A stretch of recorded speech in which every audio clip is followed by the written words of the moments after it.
Century 21 Millennium. Yes. So one, like, have you been with them your whole career? Yeah. What made you choose them? And what would it take if you were to be like, okay, maybe I should go to that brokerage or brand or independent boutique one? So the reason I chose Century 21 Millennium was because of Joanne Evans.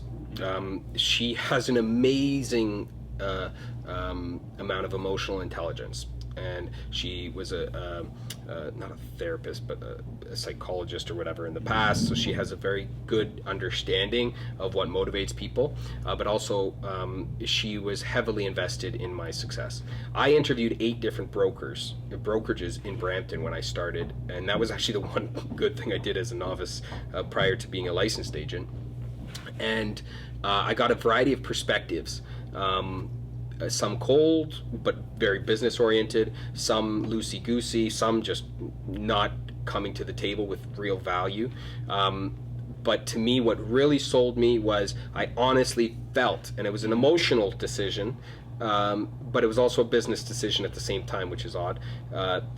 It was an emotional decision that I honestly believed that Joanne Evans, my broker of record, had my best interest at heart.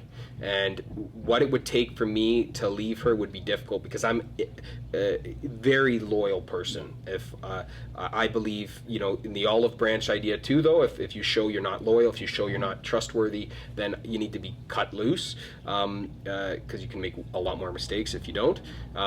But with her, she would need to stop providing the value that I see. It would need to be extremely convenient and profitable. There would need to be the next level. Like, it would have to be someone says, I want you to be a co-owner of this brokerage. Come work with me.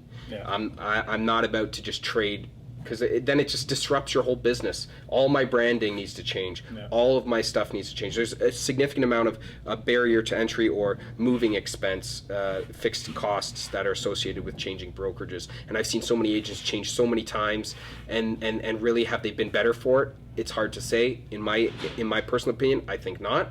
There has to be, just like the reason why someone would move from one house to the next house, there's got to be more than 3 reasons, at least 3 solid reasons as to why you would move. It can't just be they charge me less. It can't just be they're closer to my home. It's got to be a variety of reasons. And if you can't come to the table with an accurate business decision where you have these parameters decided and it's a no-brainer, then you shouldn't make the decision.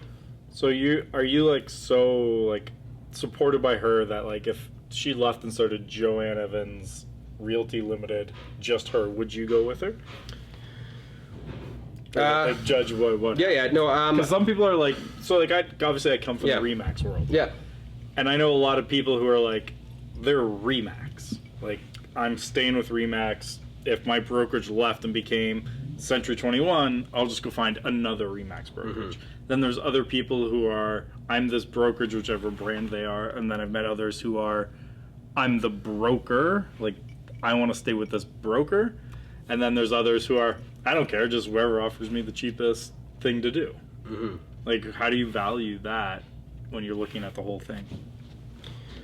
Okay, so I'm not to the point loyal stupid. So if Joanne stopped giving me the value that I currently experience and the history, again, if I have 3 solid reasons to make a move, I will. Yeah. And I will tell her that, and I've told her that. But at this point, anytime I have a problem, I go to her. She helps me solve it, and she's owed a certain amount of respect. I would never leave her without giving her an opportunity to make things right. Yeah. And that's the same thing I expect from my clients. Don't fire me unless you give me an opportunity to fix it. Yeah. Because that's not fair. And as sappy as it sounds, I'm all about fair. I'm about leaving a relationship, not burning bridges, and then holding your head up high about every decision you've made.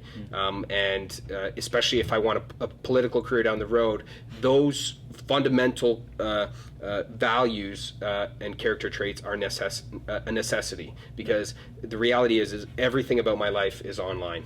So anyone who wants to know anything about me will find my Instagram or Facebook or LinkedIn, and they will know everything about my history. And so I have already accepted the fact that I am an open book. And people will judge me, and they will say whatever they want, but I will have lived my life in the direction that I felt was right, and I will defend it to the bitter end, regardless about whose feelings I hurt, because at the end of the day, I would expect the exact same from that person. Yeah. If you don't feel confident that you've lived the life you need to live, and you feel shame about it, you gotta change something, buddy, because you can't have regrets when you're on your deathbed. Yeah. You have to be committed to who you are, and you have to know who you are if you want other people to respect you. So that's what I do. Awesome. And so, yeah. So if people want to get a hold of you, they want to have a chat with you, learn more about your team, anything like that, how do they get a hold of you? They can absolutely get a hold of me through the Mayer-Harman-team.com, or you can check out my YouTube channel at mhtchannel.com, and you can see all of my video tours there.